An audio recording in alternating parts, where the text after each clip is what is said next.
Só, abril é o mês da conscientização da doença de Parkinson. E Santa Catarina tem um hospital, o hospital aqui em Florianópolis, o Celso Ramos, que é referência no atendimento a doentes de Parkinson. A gente fala sobre esse assunto com o médico, neurologista e responsável pelo ambulatório de doença de Parkinson do Celso Ramos, o doutor Fernando Cini. Oi, doutor Fernando, muito bom dia, obrigada por ter aceitado o nosso convite. Bom dia, Márcia. Obrigado a vocês pelo convite. Bom dia, telespectadores.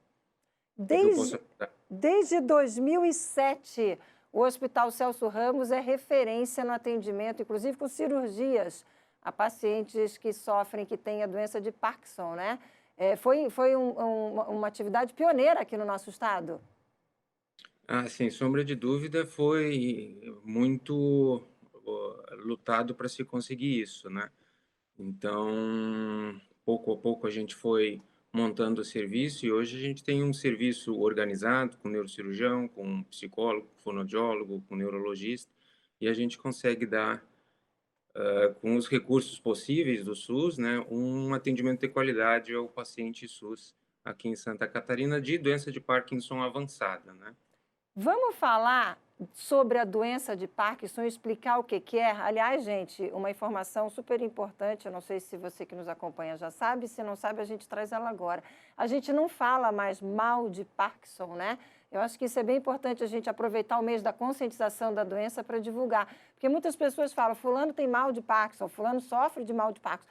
Esse nome está errado, né, doutor Fernando? Não se fala assim. Hoje o nome atual é doença de Parkinson. Isso vem de uma tradução equivocada do francês, que seria de doença de Parkinson, e aí se traduziu como mal de Parkinson, mas acaba tendo uma conotação como se fosse a maldição, de Parkinson. É um nome que tem um conteúdo um pouco pejorativo e o nome adequado seria doença de Parkinson.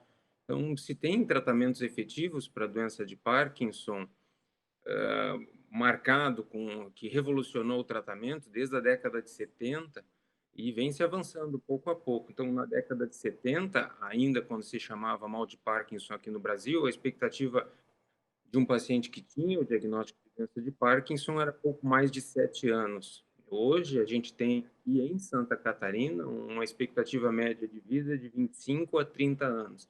Então, um paciente que consegue ter um acesso a um bom tratamento, ele tem a expectativa de vida igual aos seus pares, da sua idade, sexo. Então, hoje a doença de Parkinson não compromete mais a expectativa de vida do paciente. Evidentemente, tem um comprometimento da capacidade motora e da qualidade ativa desse paciente, mas não compromete mais a expectativa de vida. Então, o nome mais adequado hoje seria doença de Parkinson. E é importante a gente falar também que os primeiros sintomas podem surgir muitos anos antes de acontecer a dificuldade motora, né? Queria que o senhor falasse sobre isso e que muitos desses problemas podem estar relacionados a problemas no intestino. Achei essas informações que o senhor dividiu comigo na nossa pré-entrevista muito importantes e gostaria que o senhor compartilhasse com o nosso telespectador, doutor Fernando. Sem dúvida. Então, embora a doença de Parkinson, desde o princípio e até hoje, seja marcada por sintomas motores, entre a lentidão de movimento e tremores, o diagnóstico é baseado nesses sintomas, a doença ela não se restringe somente a esses sintomas, né? Então, hoje, a doença de Parkinson é uma doença neurológica de vários níveis, do intestino, o olfato, tem, às vezes, alteração do pensamento, a expressão está associado, e muitos sintomas surgem antes dos primeiros fenômenos motores. Marcados antes dos primeiros sintomas motores, a gente encontra alteração do ritmo intestinal, alteração do olfato, depressão.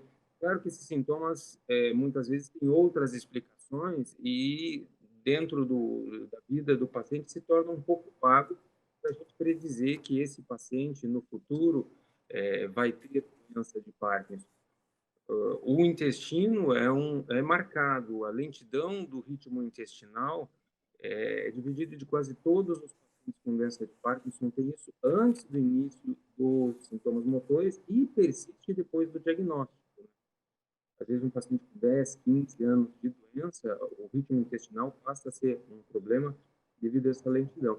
Então, Hoje já se tem comprovado, os primeiros neurônios comprometidos na doença de Parkinson são os neurônios que inervam o intestino grosso e dos seres humanos, né? Então, se especula um pouco que iniciaria essa doença. Não se tem determinado por que se inicia a doença, quais são os determinantes. Tem algumas causas genéticas, algumas causas ambientais, mas ainda não se consegue dar uma, como se diria numa gíria, uma martelada e dizer precisamente foi por causa disso que iniciou. Mas se sabe que ela provavelmente inicia no intestino, depois vai para a medula e depois chega na área motora do cérebro das pessoas, onde vai dar os sintomas motores.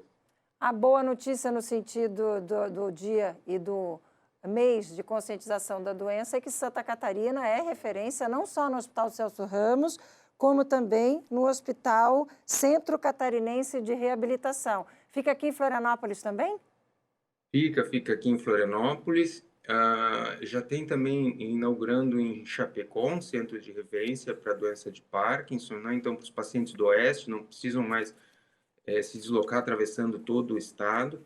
Tem no Centro Catarinense de Reabilitação também, com o Dr. André, um centro de atendimento de qualidade para o paciente com doença de Parkinson, e a gente tenta caprichar também no Hospital Celso Ramos o atendimento do paciente com doença de Parkinson. Doutor Fernando, para a gente encerrar, eu gostaria que o senhor desse a mensagem que o senhor acha que é importante que fique nesse mês de conscientização da doença, sobre a doença de Parkinson.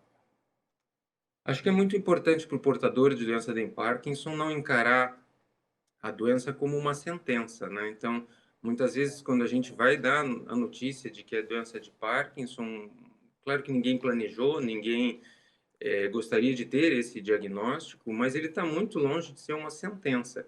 Então, hoje a gente tem tratamentos efetivos, a gente consegue manter qualidade de vida para o paciente com 20 anos de doença, imaginando que a média de idade do diagnóstico é próximo de 65, 70 anos, então a gente consegue manter mais 25 anos esse paciente, então está muito longe de ser uma maldição, né? Então é importante o tratamento adequado, controlar os sintomas, um tratamento multidisciplinar e amplo, e dá para se conviver, com qualidade com doença de Parkinson. Valeu, doutor Fernando Cisne, muito obrigada pela entrevista, pelas informações, um ótimo dia aí para o senhor, até uma próxima oportunidade. Obrigado pela oportunidade de vocês e um bom dia a todos. Obrigada para o senhor também.